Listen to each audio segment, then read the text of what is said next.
Hello বন্ধুরা, তো কেমন আছে সবাই? আশা করি সবাই ভালো আছে। ধরো যে ভবিষ্যতে এমন একটা পরিস্থিতি আসলো যে পরিস্থিতিতে পৃথিবী হয়ে গেছে মানুষের বেঁচে থাকার জন্য অপযোগী। এই সময় মানুষদের বেঁচে থাকার জন্য অবশ্যই নতুন একটি পৃথিবীর মতো গ্রহ জীব যার মাধ্যমে মানুষের অস্তিত্ব টিকে থাকে এবং মানুষ বেঁচে থাকতে পারে। সো এই ফিকশন বা এই টপিকটা নিয়ে মূলত আজকে আমাদের মুভিটি, যার নাম হচ্ছে ইন্টারস্টেলার।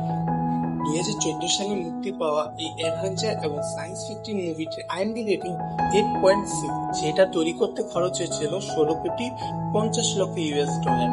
আর টোটাল বক্স অফিস কালেকশন হচ্ছে 86 কোটি 50 লক্ষ US ডলার। সিনেমাটা অস্কারের জন্য 5টা টপিকে নমিনেট হয়েছিল, আর তার মধ্য থেকে একটা অস্কার এই মুভিটি জিতে নিয়েছিল। মুভির শুরুতে ভবিষ্যতের কোনো একটা সময় তত্ত্ব দেখানো হয় প্রথমে, যেখানে দেখা যায় পৃথিবীর অবস্থা এখন খুবই খারাপ হয়ে গেছে।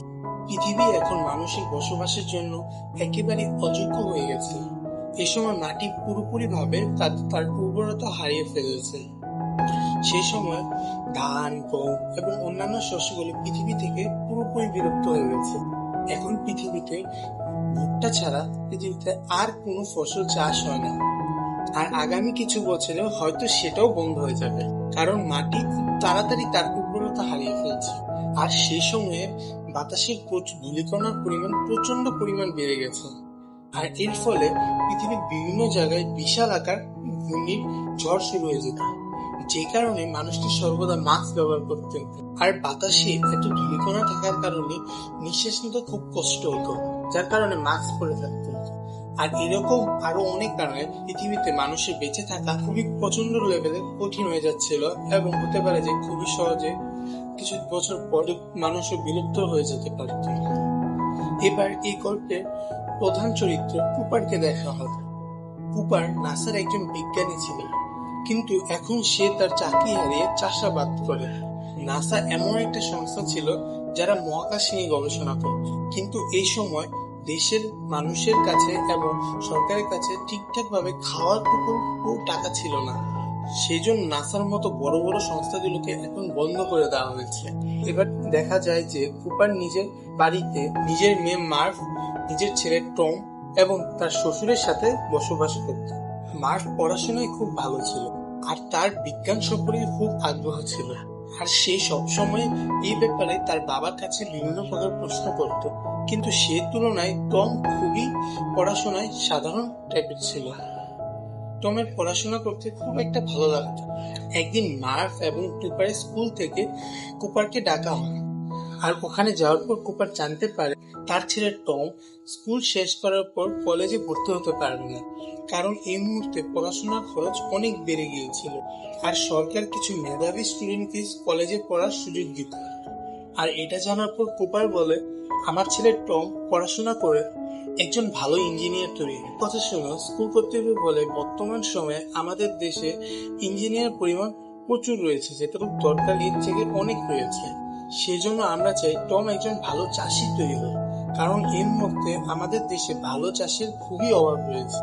আর এইসব কথাগুলি শোনার কুপারের মন খুব খারাপ হয়ে যায়, আর সেই জন্য তার ছেলে এবং মেয়েকে নিয়ে সে বেসবল খেলা করতে চলে আসে।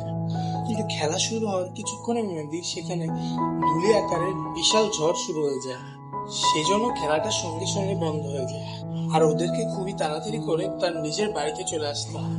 ধুলোর ঝড় এতটাই ভয়ঙ্কর ছিল, রাস্তার কোনো কিছু ঠিকভাবে দেখাই যাচ্ছিল না।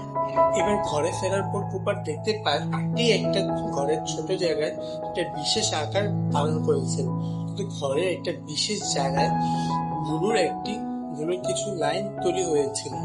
এটা দেখার পর মার্ভ বলে, এটা নিশ্চয়ই ওই ভূতটার আসলে মার্ভের ধারণা ছিল ওর ঘরের মধ্যে একটা ভূত আছে, যেটা সবসময় তার বইয়ের শেলফ থেকে তার বইগুলোকে সর্বদা নিচে ফেলে রাখে।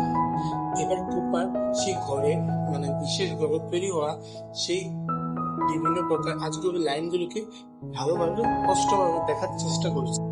আর সারা রাত সে পর্যবেক্ষণ করার পর সে বুঝতে পারে ওই লাইনগুলো আসলে পৃথিবীর মাধ্যাকর্ষণ শক্তির কারণে তৈরি হয়েছিল। কুপার খেয়াল করে ঘরের যে জায়গাগুলোতে ধুলো ছিল শুধু সেই জায়গায় মাধ্যাকর্ষণ শক্তি ছিল, আর ওই লম্বা দাগের মাঝখানে যে ফাঁকা জায়গাগুলো ছিল সেখানে কোনো রকম মাধ্যাকর্ষণ শক্তি ছিল না, আর সেই জন্য মাধ্যাকর্ষণের অভাবে মাঝখানের ফাঁকা জায়গাগুলোতে কোনো ধুলো জমতে পারে না। আর তার সাথে সাথে কুপার এটাও বুঝতে পারে ওইগুলো কোনো সাধারণ দাগ ছিল না, ওইগুলো আসলে বাইনারি এক ধরনের কোড ছিল। এখানে বলে রাখি, বাইনারি হচ্ছে একটি বিশেষ ধরনের ভাষা যেটার মাধ্যমে কম্পিউটার এবং বিভিন্ন প্রকার ইলেকট্রনিক ডিভাইসের সাথে মেসেজ আদান প্রদান করা যায়। আমরা মানুষরা যেমন নিজেদের মধ্যে কথা বলার জন্য বিভিন্ন রকমের ভাষা ব্যবহার করে থাকি, ঠিকই একই রকমের বাইনারি হলো কম্পিউটার এবং বিভিন্ন প্রকার ইলেকট্রনিক ডিভাইসের ভাষা। আর পুরো বাইনারি সিস্টেমের মধ্যে শুধুমাত্র 1 এবং 0 ব্যবহার করে থাকে। এবার ধুলোর লাইনের মাধ্যমে তৈরি হওয়া বাইনারি কোডটাকে ডিকোড করার পর সে জানতে পারে ওখানে একটা বিশেষ জায়গার ঠিকানা দেওয়া ছিল, যেটা দেখে মনে হচ্ছিল কুপার ওইখানে পৌঁছাবে। এবার কিছুক্ষণের পর কুপার মার্ফের সঙ্গে ওই নতুন ঠিকানায় পৌঁছে যায়। ওখানে পৌঁছানোর পর দেখা যায় জঙ্গলের মধ্যে বিশেষ সুরক্ষা ব্যবস্থায় ওই জায়গাটাকে চারদিক দিয়ে ঘিরে রাখা হয়েছে।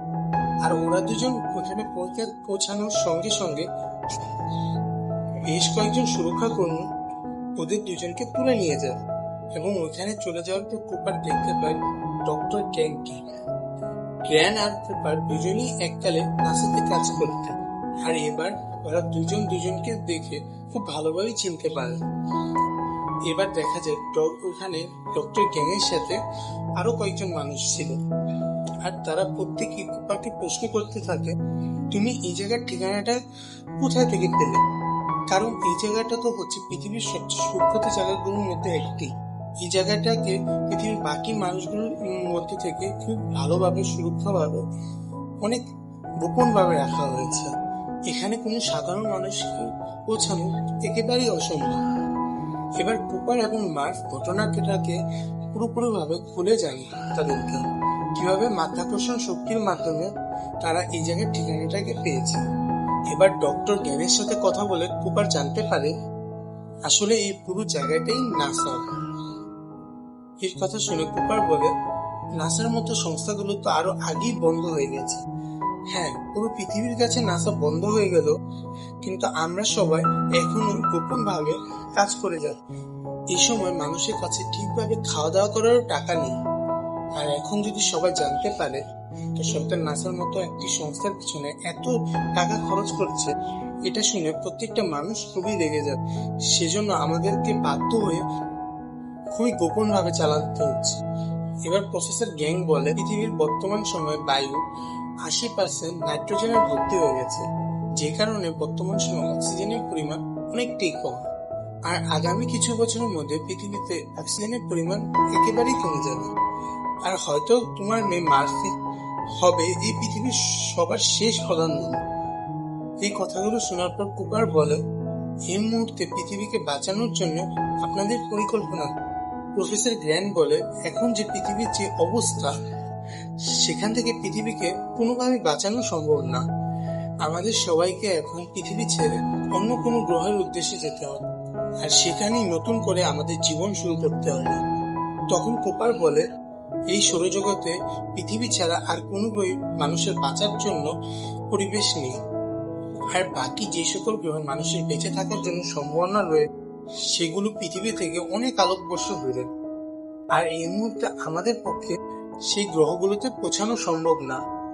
এরপর প্রফেসর গ্র্যাং কুপারকে সঙ্গে নিয়ে একটি নতুন আলোচনায় বসে কুপারকে বোঝাতে। এখানে রমনি নামে একজন বিজ্ঞানী কুপারকে জানায়, আজ থেকে 48 বছর আগে শনি গ্রহের কাছে একটা ওয়ার্ম হোল দেখা গিয়েছিল, আর এই ওয়ার্ম হোলের মাধ্যমে আমরা সেই সকল গ্রহগুলোর মধ্যে খুব তাড়াতাড়ি পৌঁছাতে পারবো, যে সকল গ্রহগুলিতে পৌঁছানোর জন্য আমাদের অনেক অনেক আলোকবর্ষ সময় লাগে। আর আমাদের ধারণা কোন উন্নত প্রকারের জীব ওয়ার্ম হোলটাকে তার নিজস্ব মতো করে রেখেছে, যার মাধ্যমে আমরা পৃথিবীর মতো অন্য একটা গ্রহ খুঁজে ফেলতে পারি। আসলে ওয়ার্মহোল হলো অ্যালবার্ট আইনস্টাইনের একটা থিওরি। ওয়ার্মহোলের মাধ্যমে একজন মানুষ এক জায়গা থেকে অন্য জায়গায় খুবই অল্প সময় পৌঁছে যেতে পারে। আর উদাহরণস্বরূপ ধরা যায় আমরা এই কাগজের এই প্রান্ত থেকে ওই প্রান্তে পৌঁছাতে চাই, সাধারণভাবে এই কাজটা করতে গেলে আমাদেরকে ওই কাগজের উপরে পুরোপুরি ভাবে অতিক্রম করতে হবে, কিন্তু আমরা যদি ওই কাগজটা একটা ছোট্ট ভাঁজ করে দিই তাহলে দেখা যায় আমরা খুব সহজেই কাগজের এক প্রান্ত থেকে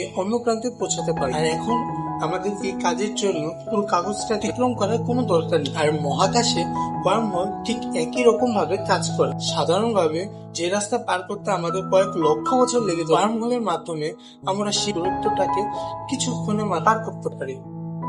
আর এবার প্রফেসর গ্র্যান্ট বলে 5 থেকে 10 বছর আগে আমরা 13 মহাকাশচারীকে এই ওয়ার্মহোলের মাধ্যমে 13টা নতুন নতুন গ্যালাক্সিতে পাঠিয়েছে। আর তাদের প্রত্যেকের কাজ ছিল মহাকাশের পৃথিবীর মতো বা মানুষের বসবাসের জন্য একটি উপযোগী গ্রহ খোঁজা। আর ওই 13 জন মহাকাশচারীর কাছে একটা করে রোবট আছে। যখন তারা মানুষের বসবাসের জন্য একটা উপযোগী গ্রহ খুঁজে পাবে তখন তারা তাদের রোবটটাকে অন করে দিয়ে পৃথিবীতে সিগন্যাল পাঠাবে। আর এখন অব্দি ওই 13 জনের মধ্য থেকে মাত্র 3 জন আমরা ওই সিগন্যালটা পেয়েছি। আর এখন আমরা সবাই নতুন মিশনের প্রস্তুতি নিচ্ছি। আর এখন ওই নতুন মিশনের কাজ হলো ওই সিগন্যালগুলোকে ফলো করতে করতে সেই গ্রহগুলোর কাছে পৌঁছানো এবং এটা পরীক্ষা করে দেখা ওই 3টা গ্রহের মধ্যে কোনটা মানুষের বসবাসের জন্য বেশি উপযোগী। এবার প্রফেসর গ্র্যান্ট কুপারকে বলে, আর আমি এখন চাই তুমি এই মিশনের পাইলটের পদে থাকো, কারণ এই মুহূর্তে তোমার মতো ভালো পাইলট আমাদের কাছে একজন। তখন কুপার বলে, আমরা যদি কোনোভাবে ওইখানে গ্রহ খুঁজেও পাই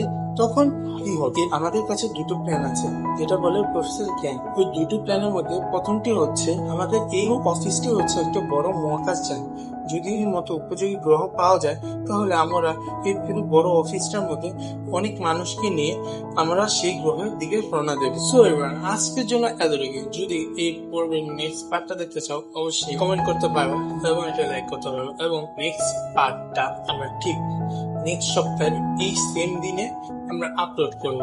সো এতক্ষণের জন্য তোমরা চাইলে হ্যারি পটারের পার্ট 1টা দেখতে পারো, যেটা এখানে শো করতেছে। ভালো লেগে থাকলে অবশ্যই চ্যানেলটাকে সাবস্ক্রাইব করে বেল আইকন অলে সেট করে দিতে ভুলো না। এবং ভালো থেকো, বাই বাই।